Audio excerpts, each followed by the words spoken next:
welcome to another edition of Movie Review 30, Monsterverse-a-thon. And this one being Kong Skull Island. Yup. And with our special guest here, Camille. Hey. And sorry we didn't have him with us with the 2014 film, and to let you know, he really liked that film as well. Yeah. But that's not what we're here to talk about. And also I may have accidentally called the 2014 film King the Monster, so sorry. Yeah.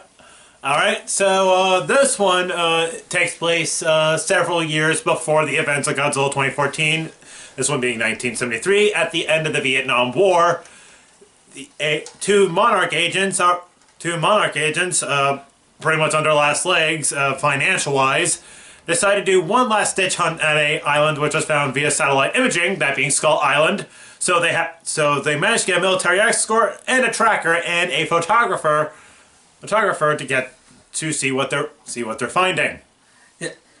Yes, and what they found is a giant ape monster known as Kong, and other several creatures there, which we'll get to in just a sec. And now, you'll wonder what do we think of this movie. Well, funny about that, we actually saw this movie back in 2017 when it premiered.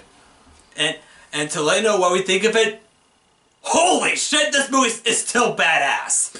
That it is. I honestly thought it was a good take on the Eighth Wonder, and what I love about it is that it doesn't take the beauty and the beast trope that a lot of King Kong movies are known for. That's right! And which we're fine with. Yep. And what about you, Camille? I loved it. It was awesome. And you?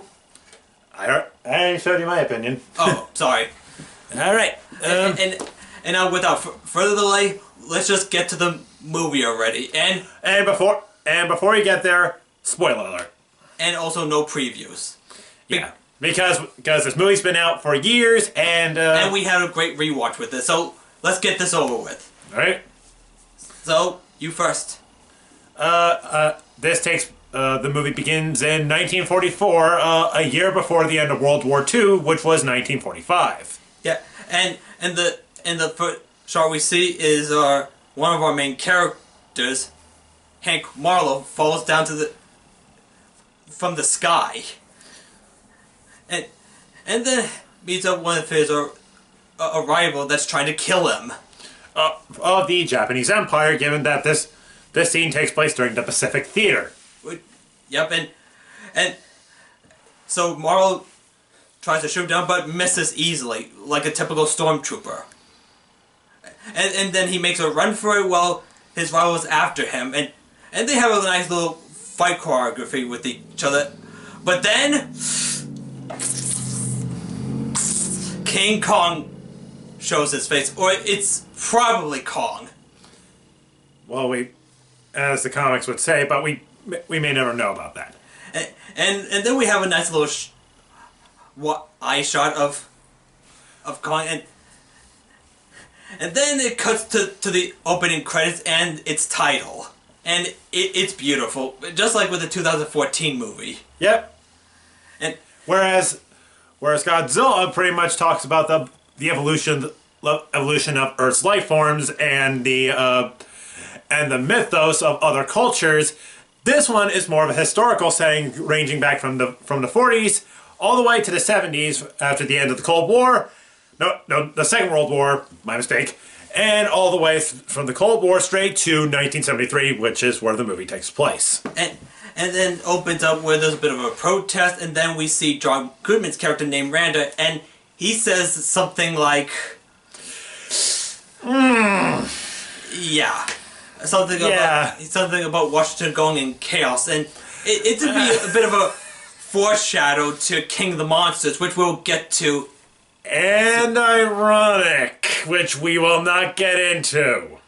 But anyway, so they head to one of the offices to meet up with the senator about... The senator who thinks they're absolutely nuts. About this island they discovered, and one thing that Randa mentioned that he was in this boat years ago, that him and his men were attacked by some unknown creature, which is probably a hint to Godzilla.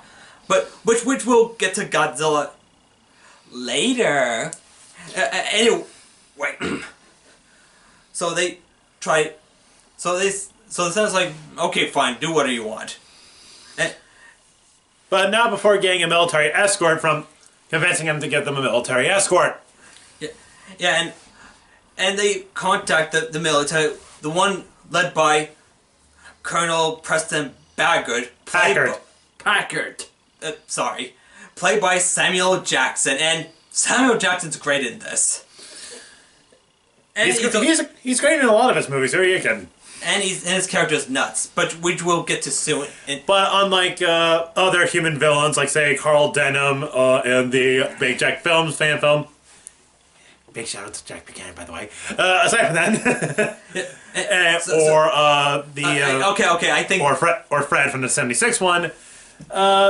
There's more to him, which we like about, but we'll get to that later. So he gets a call from Randa about the island that they're going to be going to, and he said, "Okay, I'll take my men with me," which we know, and then we cut to this town that Randa and Brooks are in, and I can't remember what town it is.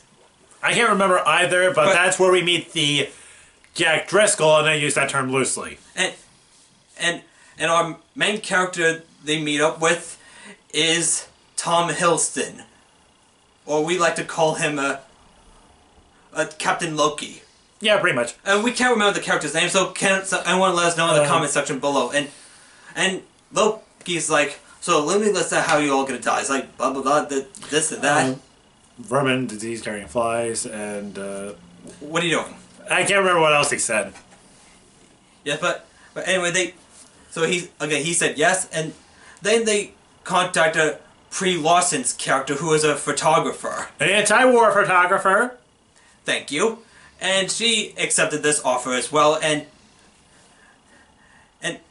meets up with the rest of the crew. And yeah, so then now this one guy, I'm sorry. So then they'll all meet up, and this one guy presents them on the screen. And I can't remember that guy, the mustache dude. But he was in ABPR, which you may remember from in our Unscripted Unhinged Cut review. Yeah, and so he mentioned about this, and then one of the soldiers joked about like oh, so we're scientists now.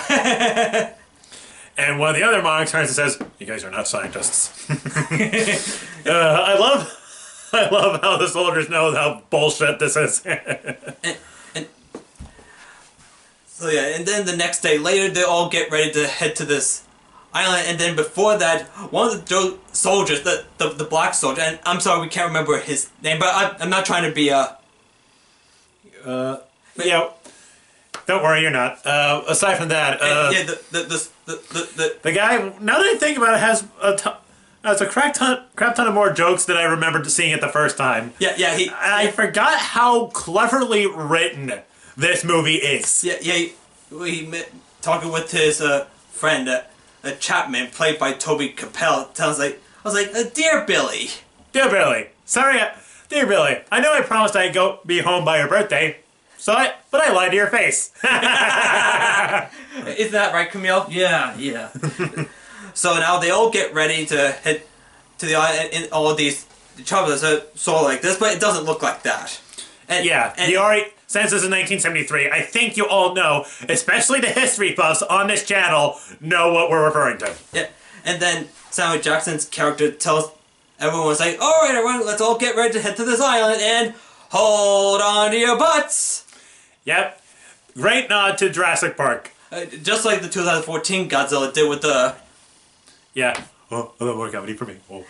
Anyway, back to Kong Skull Island, and they go right to that big stormy cloud. Yeah, and then this one shot where one of the helicopters has this like bobblehead of Richard Nixon. Thank you. And almost like they were getting killed by the storm, but they all managed to get through it. Thank God. And we get a great montage and best music of them dropping... Playing Paranoid by Black Sabbath. Yeah. And one of the crew just lands down to say, "Alright, go do your stuff." Yeah, like they pretty much set up everything to research the seismic activity underneath the island. And While Well, everyone else drops the seismic charges, and that's what I'm saying. Yeah, and they blow up it, and then one of the helicopters get, treed, as what I like to call. and then the second one gets grabbed by a giant hand, and they're like, oh, whoa, whoa, whoa! And then the second gets picked up, and it's King freaking Kong, and he does all this, and one of the soldiers falls off right into his mouth, and then cuts away to a guy eating a sandwich. You know, I always wondered if Kong, at the moment the soldier falls into Kong's mouth, he's like, yeah, and now we get a great shot where all the characters meet this giant ape monster that's been around for centuries, and Toby would get Carol's character is like, is that a monkey? no, like this. Is that a monkey? Yeah, you know, just like with Ford's kid in 2014, Godzilla said, "Mommy, look, dinosaur." but here it's more like, is that a monkey? and then they fire it well, and unlike the 76 Kong or all the other Kongs who die at the hands of aircraft. yeah, most of them get taken down pretty easily, like bam, bam, bam, bam, bam, bam. And all the soldiers, understandably, are losing their shit over finding out this was supposed to be a simple mission. How the hell is there a giant ape who beats the living fuck out of us? Yeah, and one of them gets smushed to death, and one starts flying right into the one chopper where Tom Hiddleston's character is in, and then thought at first we thought he was going to fall to the ground, but nope, gets sliced in half by the helicopter's blade, and that's another thing. When we saw this movie, we had no idea how fucking brutal this film was going to be. Yep, and then one of the soldiers, the funny soldier guys, like, and the call was like, "Oh wait, how much do you love your mama? I love her. How much do you love her? I love my mama so much." And then after the whole stuff, Samuel Jackson's character has a glare at Kong, meaning that I'm gonna kill you, you son of a bitch. And this will foreshadow something later. And so after that whole whoa, so all the characters are now separated from each other, where Tom Hiddleston's character, Maston Weaver, and Brooks and others are somewhere else. Meanwhile, one of the soldiers is still trying to process what the fuck happened, and sees what's his name? I can't remember from the top of my head. The guy with the AK-47 was pretty much just eating like nothing happened, and he's still just trying to figure out what the fuck is wrong with this guy, even though they got their asses handed to him by a giant ape. I think I'd be freaking out. Yeah, as he said, I would be freaking the fuck out too. I'd be like, holy fuck, holy fuck, holy fuck. Okay, calm down. So anyway, so Samuel Jackson's character finds Randa alive and points a gun to him and says, "You're gonna tell me everything I don't know, or I'm gonna blow your head off." And so Randa explains the whole thing that monsters exist, and try to give a backstory of his experience with giant monsters, and it's like ancient species owned this earth long before mankind, so if we bury our heads in the ground, they'll take it back. And so that was like a great conversation between the two, and Yep. so and anyway, back with Tom Hiddleston and friends, they were trying to find the other crew, but then are caught by the Iwi, who are basically the Islanders, but and unlike the other incarnations, they're less hostile. Unlike the Peter Jackson counterparts. Yeah. Because so they're more peaceful people, and at first they thought Fred, but then Hank Marlowe comes and tells us to break it up, and Played by John C. Reilly. and oh my god, John C. Reilly is amazing in this. Oh yeah. Yeah, about the hot dog and the beer. And what I love about this guy is that he is a man basically frozen in time. I mean, I wouldn't blame him given he's stranded in an island with no form of contact to human civilization whatsoever. So he's still trying to process everything that has happened since then. Yep, and so now they just go. So now the crew go with John C. Reilly's character Hank Marlowe to the village, Iwi village, and try to make themselves at home while trying to get out of this island. And this is where you find a bit more of the backstory to this island and more to Kong's character. Oh yeah, but not yet. All right. But before we get to the backstory, let's get to that squid scene. Like when Chapman is trying to clean himself, he then sees Kong walking by. Yep. It's like, and they'll have a little drink, and like Chapman hides somewhere so he doesn't get seen, and then yeah, he just pulls out like a giant Maya squid, a giant creature that's like a mixed breed of an octopus and a squid, and Squidward! And it kills it by smushing it in half, and then eats it. Yep. And what was it you told me, Camille? Sushi. Exactly, sushi. And yeah, so he walks away. And and yeah, let's talk about that giant spider thing that just The mother long legs. A monster the mother long legs. A creature whose anatomy I have no idea how the hell it works. Especially in the natural order of things. And Samuel Jackson's character shoots it in the head for good. After cutting off its bamboo like trees, and the first time it appears, it just that was pretty graphic, but that's taken care of. And yeah, and also I forgot to mention about that buffalo, those buffaloes. Skirt buffalo, which was actually a nod to Princess Mononoke, and I think you both know what that is if you are Miyazaki nuts. Anyway, we fast forward back to with our characters with Hank Marlowe, and he gives out the backstory about Kong. And basically back then everyone was terrified of everything on Skull Island, and naturally given it's a fucked up island filled with a bunch of things that want to kill you, I wouldn't blame you for it. And that he tells us of what that giant ape's creature's name is, and he says, "This is Kong, and he's God on this island, and it's his home, and he's protecting us from the devils below us, and he's referred to the Skull Crawlers." Yep. And let's tell them about what the Skull Crawlers are. Well, imagine if the two-legged lizard from from the 1933 King Kong movie, one of the angels from Evangelion, and a Pokemon basically had a threesome. You'd get that thing.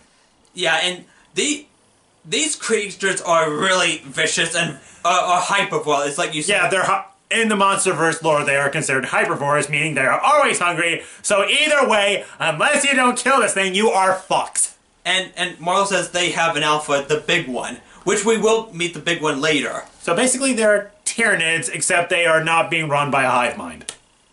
Right. And have no biological weapons.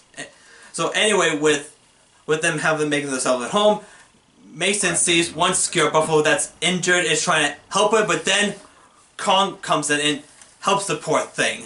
And Mason, which also makes you wonder, how long was that buffalo under that helicopter for throughout the movie? I don't know, but it's not that to the point right now. And anyway, Hank Marlowe shows the crew his ship that him and his buddy Ikari were building. Made from the P-51 Mustang, the F-Zero, I think, if I'm saying that right. If there's any history buffs that know about Japanese military technology, please comment below. I'm willing to be wrong. And possibly an American bomber. And he calls it the Gray Fox, which is named after Gray Fox from Metal Gear. Yeah, we should also notice that the director is a massive fucking nerd. Yeah, and also... Yeah, and so now the next day comes and Marlowe is having this moment when him and his buddy would make this out alive, and then his friend was killed by one of the Skull Crawlers, and he's like, "Alright guys, I'm in. Let's get the hell out of this island." And not before taking their sword, which was funny enough, I mean, in World War II, Japanese officers were the only ones that carried swords. But I'm more curious of how he managed to how his rifle would carry that thing onto a plane. But that's beside the point. But and anyway, so they go on the boat and make their way to find the rest of the crew, and they finally manage to contact them, and they're like, all right, we're going, we're coming. Yeah, what a horrible way to go. Yeah, the mustache guy. I'm sorry, we can't remember his name. Yeah, horrible way to go. He gets killed by these creatures called leaf wings. Imagine a strange combination of a lizard and a bird, basically a dinosaur, or is it a pterosaur? I don't really fucking know. Anyway, after that horrific way to go, they finally meet up with the rest, and they try and get out of this island, but Packard Packard losing his shit ever since seeing his men die in front of him. Which I understand, don't blame him, but he is going nuts, and so now they're gonna go to the wrong side, which Marvel says, no, this is a bad idea. And Something that makes the elephant graveyard look like a fucking walk in the park. And Marvel was having a conversation with the soldiers, like, hey, you're a great man. You should have come here. We're all gonna die here. and now they go to this graveyard, which is elephant graveyard-ish. Yes, except it's filled with a shit ton of other bones, a triceratops skull, which was in the trailer, and the remains of Kong's parents. Yeah, and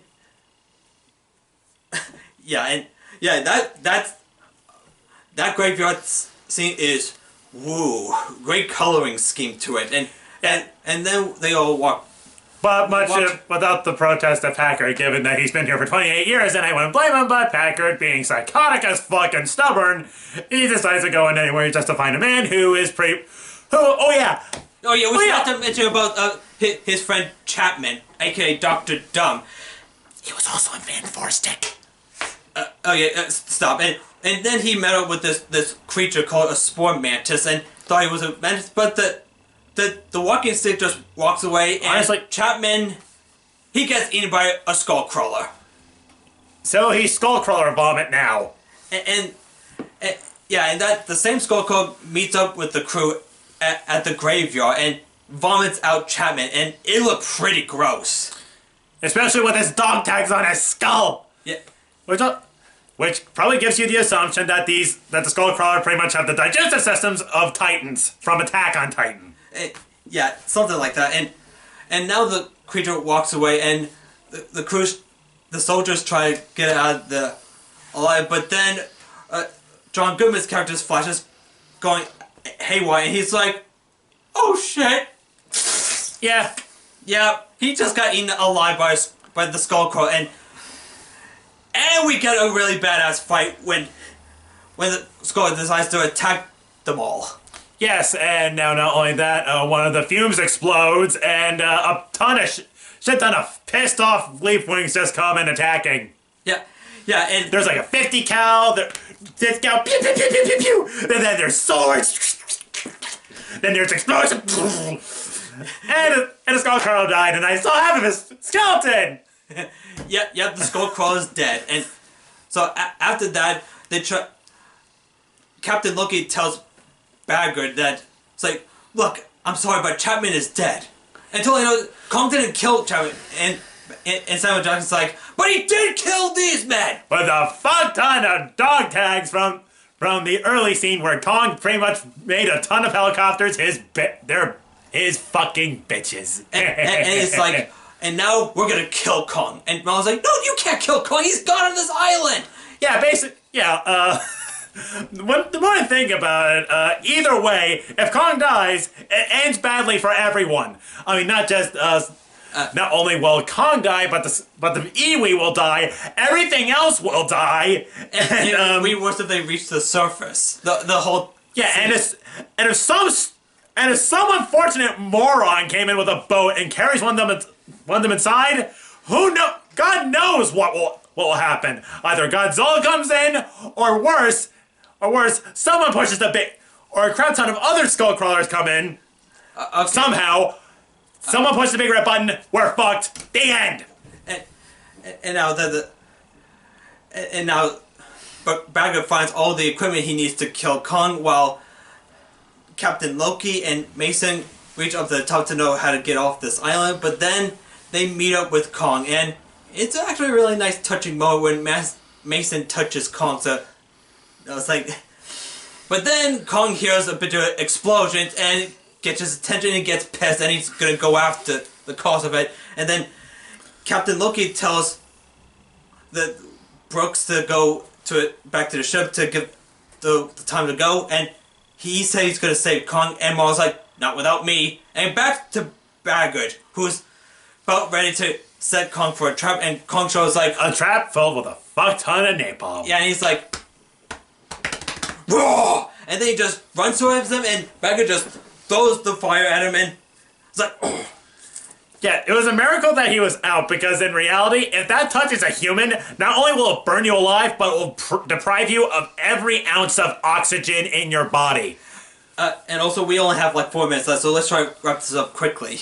Alright. And so yeah, Kong just falls to the ground all burned up, but then Captain Loki managed to show up and tell us like, no, stop, if you kill him, we're all screwed. It's like, so, yeah, and eventually the soldiers turn on Packard. The big one comes up, and... yeah, the big skull guy shows up, and everyone runs away except for Baggett, and sees Kong waking up. He's like, die, you mother!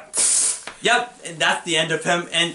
Yep, and... the skull guy goes after the rest of the crew who are trying to escape, and then one of the soldiers is about to try to sacrifice himself, like... But it was in vain, as a skullcrawler, seemingly smarter than it looks, knocks him to the wall, and which was when Kong comes in, and the massive brawl happens. Yeah, and I gotta say, the brawl is amazing. Like Kong just beating the shit out of him, like bam, bam, bam, and then batter up. Yeah, and there's like a ton of other shit, like the boat's helping Kong. Mason helped Kong with a flare gun to the face of the skullcrawler, like.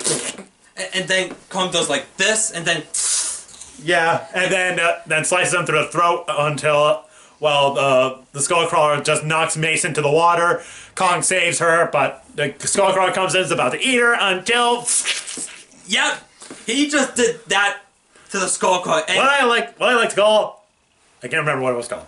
Beefing out the turkey. Beefing out the turkey! And after that, Kong puts it down gently. Leaves, basically saying that they're even. They go back to the boat. Helicopter comes in, rescue them, while Kong pretty much roars in victory. Yeah, like this. Oh, and there's more to it. Hey, yeah, hang on, yeah, I gotta say, that was a great way. And then, back to Hank Morrill, who's now back with his family. Yeah, and he still carries the sword with him, and he has that hot dog and beer that he mentions earlier in the movie. And cuts to the end credits, and that was a great way to end a character's arc. And now, let's get to the post-credit scene we've been building to, where Captain Loki and... Whoa. Before, I had to say the story. When we first got in, someone else who just came out of the theater told us, stay for the ending credits. We did. And... It's like, so it's fun for you? Look, I promise I won't tell the Russians. I was like, I will tell it. And then Brooks comes and says, welcome to Monarch. This island is just the beginning. This will never belong to us. It belonged to them. The question is, how long before they take it back? Kong is not the only king. And then the projector comes in and shows off cave paintings of classic monsters. And I was like, Godzilla! Rodan! Mothra! And he was like, Ghidorah, the King of Terror! And then the last cave painting shows them of Godzilla and King Ghidorah fighting, and he was like, the prophecy. And then cuts to black, and we hear Godzilla's roar. And the moment I heard that, I was like, oh my god! Oh my god! I was like that in the theater. I had the biggest nerdgasm in the room. I was just losing my shit. Yeah, and that's pretty much the movie. And oh my god, this movie was incredible. Yeah, and here we are at 4 minutes. All right. And also. Well, wait. I think we're. And our memory's almost done. So yeah. So like I said, I recommend this movie. It would just be good for newcomers. Yeah. Most definitely. So this is Brock McGinnis.